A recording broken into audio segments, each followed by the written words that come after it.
Alors deuxième partie de ma vidéo sur la collection, ma collection de DVD.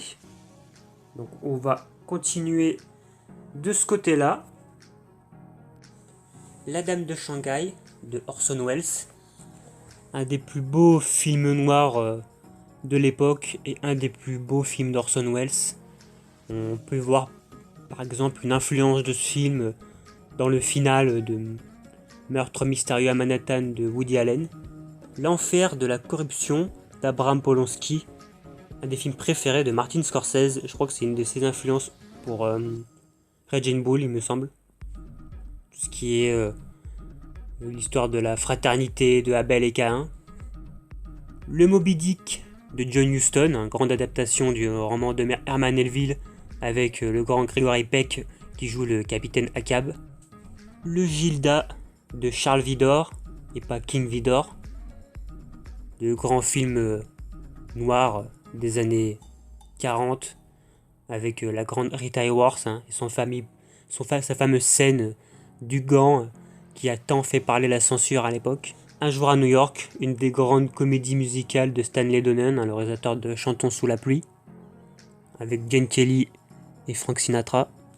Madame la porte la culotte, une des meilleures screwball comédies, une des meilleures histoires de couple d'avocats qui décident de défendre deux affaires différentes, un des meilleurs films de Cukor. L'héritière de William Waller, un film pas très connu mais un film très cruel sur un personnage féminin très fort avec un des meilleurs rôles de Olivia de Havilland et un des premiers grands rôles de Montgomery Clift. La Rivière Rouge, un des plus grands westerns de Howard Hawks et peut-être un des plus grands rôles de John Wayne. Monsieur Verdoux, alors là c'est peut-être mon Chaplin préféré, ça fait partie des Chaplin pas très connus sur l'histoire de ce tueur de veuve qui a arnaqué des femmes pendant des années et qui a fini décapité. Un film très sombre qui va vraiment à l'encontre de tout ce que fait Chaplin habituellement. Et même Chaplin a été accusé de défendre la criminalité à l'époque de ce film, et je crois que en partie à cause de ça et à cause de cette histoire de pédophilie, il a été expatrié, chassé des États-Unis, mais je pense que ce film a un peu contribué à ça. Magnifique Lettre d'une inconnue de Max Ophuls, une des plus belles histoires d'amour de l'histoire du cinéma. Le secret derrière la porte de Fritz Lang, c'est dans, on va dire, la continuité de tous les films un peu psychanalytiques qui sont apparus à la fin des années 40. On a par exemple le Rebecca d'Alfred Hitchcock. C'est une espèce de relecture du mythe de Barbe Bleue. L'excellent Broco Apache de Robert Aldrich, grand Robert Aldrich, un réalisateur des 12 salopards, En quatrième vitesse, de plein de films, vraiment des films assez durs, assez bruts, un des grands réalisateurs un peu énervés de l'époque, un peu identique à des réalisateurs comme Raoul Walsh, comme Samuel Fuller, comme Sam Peckinpah. Et ça c'est vraiment un des meilleurs westerns sur un Indien qui va devoir s'adapter à la vie américaine des cow-boys et qui va devoir vivre un peu en marge. C'est un très grand film sur la chasse des Indiens de l'époque. Ça c'est un film que j'adore. C'est Un homme est passé de Sturges. C'est un très grand film, presque absurde, limite quatrième dimension, avec Spencer Tracy qui débarque dans une petite ville où tout le monde le regarde bizarrement, on sait pas trop ce qui s'est passé, il y a une histoire de meurtre, c'est une espèce de huis clos dans cette ville presque carpenterien, enfin c'est un excellent film. Quand la ville dort, un des meilleurs John Huston, un des films les plus réalistes sur, on a envie de dire, sur la part sombre qu'il y a dans tous les hommes, une histoire de braquage qui va jamais avoir lieu à cause de la folie des hommes, une espèce d'anti-réservoir dog en fait. Oliver Twist de David Lean, donc c'est David Lean dans sa période Dickens, il adaptera d'autres films de Dickens, d'autres histoires de Dickens, comme Les Grandes Espérances par exemple. Les Grandes Espérances, voilà, de David Lean, autre adaptation de Dickens par David Lean, un des plus grands films anglais de l'époque, qui est des Orfèvres de Henri-Georges Clouzot, un des meilleurs films français. Le Jules César de Mankiewicz, alors je suis pas très fan des péplums de Mankiewicz, c'est comme Cléopâtre, alors c'est des très beaux films, mais beaucoup trop de dialogue, comme souvent dans le cinéma de Mankiewicz, Mankiewicz est un réalisateur presque de théâtre, hein. Ses films sont souvent très bavards, hein. C'est lui qui a fait À la botte Eve avec Bette Davis.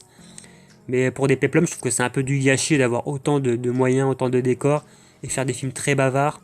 Mais ça reste un film intéressant, ne serait-ce pour la prestation quand même de Marlon Brando en Jules César. Et puis il y a aussi James Mason et une magnifique Deborah Kerr. Le Assurance sur la mort de Billy Wilder, peut-être un des plus grands films noirs, personnellement un de mes préférés des années 40, avec la grande Barbara Stanwyck et Edward J. Robinson que j'adore. Le Poison de Billy Wilder, ça c'est un des meilleurs films sur l'addiction et les démons de l'alcool. Le Portrait de Dorian Gray, une des meilleures adaptations, hein, de cette histoire. Escale à Hollywood, alors là c'est pas Stanley Donen, c'est George Sidney.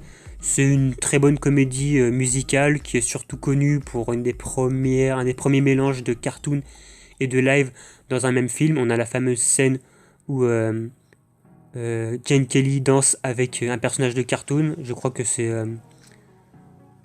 Jerry de Tom et Jerry, il me semble. Le Port de l'angoisse de Howard Hawks, adapté de Hemingway. Alors ça c'est un des films les plus connus, hein, de l'époque. Lorraine Bacall, Humphrey Bogart. C'est une sorte de Casablanca sur l'eau, si on peut dire. Le magnifique Laura de Otto Preminger avec un très grand Vincent Price, un de ses premiers rôles il me semble. Et la magnifique Jane Tierney, un très grand film noir.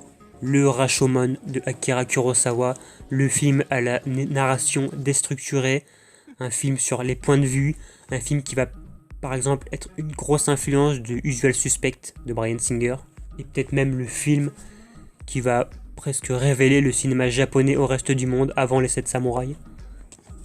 Le Orphée de Jean Cocteau, hein, l'adaptation du fameux mythe d'Orphée et d'Eurydice, très grand film poétique français, un film que les réalisateurs de la Nouvelle Vague adoraient.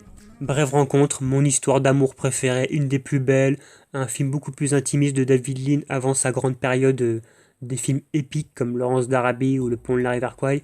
Mais c'est un film d'une simplicité, d'une vérité que je trouve absolue et magnifique, une histoire d'amour impossible et presque même d'adultère, un sujet très difficile pour l'époque.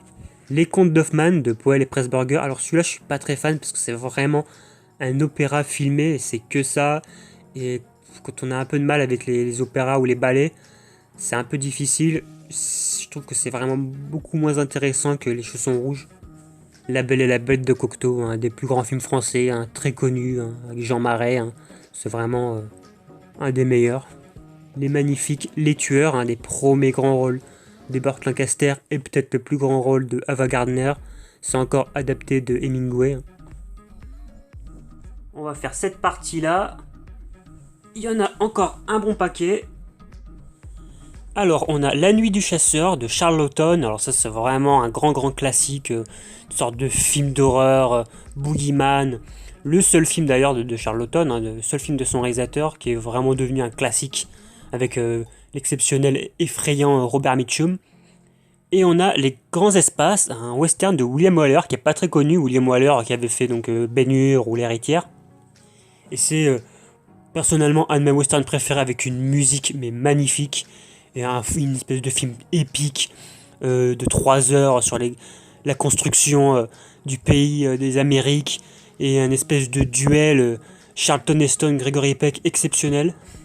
Tant qu'il y aura des hommes de Fred Zinman, réalisateur entre autres du Train sifflera 3 fois, grand film choral qui se passe juste avant l'attaque de Pearl Harbor dans une caserne militaire avec un casting de fou, Burt Lancaster, il y a Montgomery Clift, je crois qu'il y a Ernest Borgnine, plein d'acteurs, très grand film. Et le salaire de la peur dans une édition René Château dégueulasse, mais un des plus grands films français, un des plus grands films d'action tout court, qui sera remaké plus tard par William Friedkin avec son Sorcerer. 2 grandes comédies musicales, alors une de Vicente Minnelli qui est Tous en scène, un des grands films de la comédie musicale avec Fred Astaire, Technicolor magnifique, un grand classique. Et Les hommes préfèrent les blondes, le classique de Howard Hawks, le fameux scène de Marilyn Monroe, on a la grande et très voluptueuse Jane Russell. Alors Zem, Les monstres attaquent la ville, grand classique de la série B du film de science-fiction qui a traumatisé des réalisateurs comme Steven Spielberg ou Joe Dante, qui met ce fameux bruitage de fourmis mutantes dans à peu près tous ses films. Et Le port de la drogue, un des plus grands films de Samuel Fuller, un film qui a été pas mal censuré à l'époque, car ça parlait de communisme et en pleine chasse de macartisme, ils ont préféré un peu censurer le film et transformer juste le communiste en espion, tout simplement. La Comtesse aux pieds nus, le grand film de Mankiewicz, encore un grand film de Mankiewicz, une relecture assez brillante de Cendrillon, et puis le grand classique Une étoile est née, qui est la deuxième version, parce qu'il y a une première version juste avant, et puis il y aura la version avec Barbara Streisand, et la version que je n'aime pas du tout avec Lady Gaga et Bradley Cooper, que j'ai trouvé vraiment pas bonne du tout. Mais là, c'est vraiment la meilleure version, selon moi, avec Judy Garland et James Mason. Par contre, c'est la version charcutée, donc c'est dommage parce qu'il manque pas mal de scènes et l'édition est pas terrible et pas très bonne qualité. Veracruz, hein, encore un film de Robert Aldrich, peut-être un de mes préférés. C'est Burt Lancaster, Gary Cooper, un énorme duel et un film qui anticipe énormément le western spaghetti, la violence et le réalisme du western spaghetti. Et Le Voyage à Tokyo, de Ozu, peut-être un des films les plus connus d'Ozu, pas mon préféré, mais peut-être un des plus connus, un des plus beaux, une grande réflexion sur, pareil, la vieillesse. Ça fait beaucoup penser au film de Léo McCarey, souvenez-vous, Place aux jeunes. La Patrouille perdue, un film de John Ford. Alors, c'est pas son film le plus connu, c'est d'ailleurs pas son meilleur, mais il y a quand même Boris Karloff, et juste pour voir Boris Karloff, l'interprète de Frankenstein, chez John Ford, ça vaut le détour. Et on a La rivière sans retour. Alors c'est un tout petit film de Preminger, pas très connu. Enfin, il est connu, mais c'est pas son plus emblématique. Mais c'est un bon petit film d'aventure, un bon petit western avec Mitchum et Marilyn Monroe qui descendent en rappel une rivière. C'est assez magnifique et assez jouissif. Ainsi doux visage, alors c'est dans la lignée un peu de La griffe du passé et des films noirs assez complexes à la Jack Turner, à la Preminger. Un des très bons rôles de Mitchum et un des meilleurs rôles selon moi de Jane Simmons. Et on a le magnifique Bigamy de Ida Lupino, qui est une des seules grandes réalisatrices à Hollywood, et une des meilleures histoires, j'ai même pas envie de dire d'adultère, mais qui essaie d'expliquer comment un homme peut en venir à tromper sa femme sans vraiment juger. D'ailleurs, c'est réalisé par une femme, donc c'est assez intéressant. C'est un très beau film, très social, un peu dans la veine de Brève rencontre de David Lean. L'homme tranquille, donc le fameux film irlandais de John Ford, parce que John Ford est irlandais et pas américain, donc c'est son film qui représente le plus cet aspect de sa vie, peut-être avec Quelle était verte ma vallée. C'est le film qu'on peut voir dans E.T. À la télé, un des films que l'extraterrestre regarde à la télé. Et je interdis donc un des films de René Clément les plus connus avec la toute petite Brigitte Fossé à l'époque. Très belle histoire d'amour, très Nouvelle Vague avec les 400 coups de Truffaut par exemple. Alors un de mes films préférés, George Steven, un film magnifique, pareil, un film sur l'adultère et sur un homme qui essaye de se faire une place justement dans la haute société grâce à des contacts et qui va en venir à tromper sa femme. Un film assez sombre, très moral pour l'époque. Bon, ça a peut-être un peu mal vieilli, mais je trouve que pour moi, je pense que c'est une des grandes influences du Match Point de Woody Allen. Et on a Le jour où la Terre s'arrêta de Robert Wise, alors peut-être un de mes films de science-fiction préférés. D'ailleurs, je l'ai dans ma collection des Blu-ray, je vous le montrerai plus tard dans une autre partie. Les Feux de la Ronde de Charles Chaplin, un Chaplin très connu, pas besoin de revenir dessus. Et Règlement de compte de Fritz Lang, peut-être un des plus grands films noirs de l'époque. Fritz Lang, réalisateur allemand expressionniste qui vient aux États-Unis, qui fait des films de malade mental comme Les Contrebandiers du Moonfleet et ce fameux Règlement de compte qui est vraiment une autopsie de l'Amérique très très violente, très dure. Je pense qu'il a marqué des réalisateurs comme Scorsese dans sa violence et dans son réalisme. Fritz Lang a vraiment fait quelques-uns des meilleurs films américains alors que c'est un réalisateur allemand, mais un des mecs qui a le mieux autopsié l'Amérique de l'époque. Le À la botte Eve de Mankiewicz, qui est sorti en 1950, donc cette vidéo n'est pas du tout dans le bon ordre, hein, dommage. Mais c'est le grand film sur la critique un peu du système hollywoodien et du star system de l'époque. On retrouvera ça dans Sunset Boulevard, dans Les Ensorcelés de Minelli. C'est le grand film à dialogue, le grand film interprétation de Mankiewicz, un des films les plus connus, un des plus grands rôles de Bette Davis, un des plus grands rôles de Anne Baxter. Pas besoin de revenir dessus, c'est vraiment un grand classique à voir absolument. Et Les Hommes de l'Ouest, La Captive aux yeux clairs, pardon, c'est pas Les Hommes de l'Est, c'est pas le titre. La Captive aux yeux clairs de Howard Hawks, voilà, c'est pareil, un grand film, un grand western de Howard Hawks, indispensable. L'histoire d'une indienne qui va être enlevée par une tribu une troupe de soldats, et il va y avoir beaucoup de conflits dans cette espèce de huis clos assez magnifique qui anticipe un peu Rio Bravo d'ailleurs. Les Ensorcelés, donc de Vicente Minelli, donc voilà, c'est comme Sunset Boulevard, c'est comme ces films-là, c'est vraiment un film sur les coulisses des studios, un film qui va un peu égratigner tout ce système hollywoodien, tout le système des producteurs, tout le côté un peu malhonnête et faux de cette société-là. On retrouvera ça beaucoup, par exemple, dans La Nuit américaine de François Truffaut. Mais c'est un film assez magnifique, assez indispensable, avec cette scène qui se moque un petit peu des films de Jacques Tourneur et qui analyse un peu le processus de pensée de ces réalisateurs-là, de ces producteurs et de ces acteurs. Et puis La Guerre des Mondes, donc la fameuse adaptation des années 50, qui n'est pas un très bon film, contrairement à des films comme Le Jour où la Terre s'arrêta ou Planète Interdite, mais qui reste assez indispensable, sûrement un des films préférés de Steven Spielberg. On va faire cette partie-là. Il y en a encore un bon paquet. On a ce coffret-là, alors un coffret que j'avais acheté il y a très longtemps, plein de petites séries B de Roger Corman. On a quoi par exemple? L'Abominable Homme des Neiges, L'Attaque des Sangsues Géantes, La Dernière Femme sur Terre. Enfin, c'est vraiment toutes les petites séries B, les films de science-fiction, les films paranoïaques, communistes, tout ce qu'on veut, anticommunisme.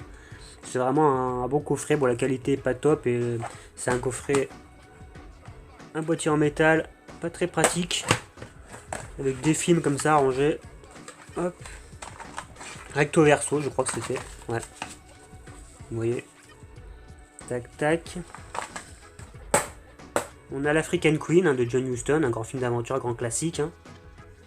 On a le Rio Grande, très grand film aussi, avec John Ford. Enfin, de John Ford, pardon. Le Solvidados de Buñuel, un des plus grands films de Buñuel. Sunset Boulevard, que j'ai aussi en Blu-ray. Boulevard du Crépuscule, Sunset Boulevard. Le grand Billy Wilder. On a le Winchester 73, Anthony Mann, un des plus grands Anthony Mann sur le parcours d'une Winchester 73, d'une arme qui va circuler d'un cow-boy jusqu'à un indien, qui va voyager. On va suivre vraiment l'histoire de cette carabine mythique dans l'Ouest américain, un peu comme l'âne dans Au hasard Balthazar de Bresson. On a Un Américain à Paris, donc la grande comédie musicale avec Gene Kelly. Un tramway nommé Désir, un des plus grands films d'Elia Kazan, c'est la méthode Actor Studio qu'on retrouvera dans Sur les quais par exemple. Le Nuit Blanche de Visconti, donc adapté de Dostoïevski, donc cette fameuse histoire très triste. C'est pas le meilleur des Visconti, mais c'est assez intéressant de voir cette adaptation avec la musique de Nino Rota qui fait énormément penser à celle du Parrain 2.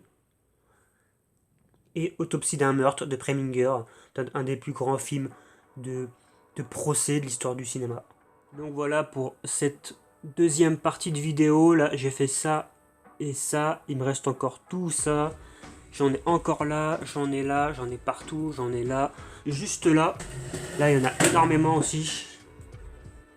Les Blu-ray là. Tac et tac. Tout ce qui est animation, c'est là. Là, j'en ai aussi un bon paquet. Et encore des Blu-ray ici. Donc ça, c'est vraiment les Blu-ray les plus récents. Donc voilà, on se retrouve pour une troisième partie de vidéo quand j'aurai publié tout ça. Allez, salut!